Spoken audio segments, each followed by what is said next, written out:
ท่น้องคำว่าพ่อก็หนี้ป้ายหัวใจเด้อบ่แม่นเส้นได้หนีป้าอายเหตุใดลงคอฮักกันมาตั้งดนไม่น่ามนบ่คิดเบิ่งแด่บ่ทิมอายได้ลงคอบอกว่าพอก็หนีจากไปอายผิดเรื่องใดสามไว้บอกอายเด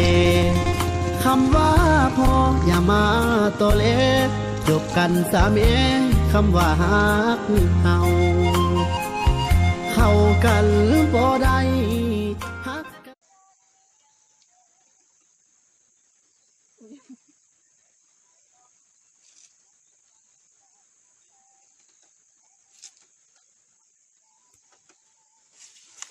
อยากเวลาเนี่ย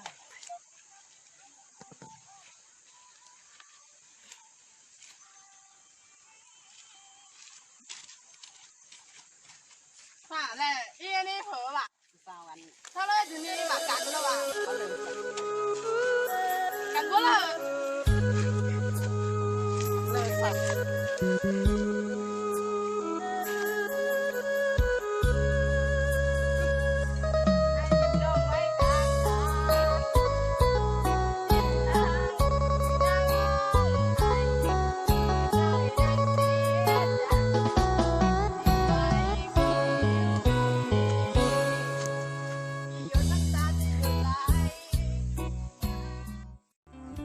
เพราะว่าตัวอ้า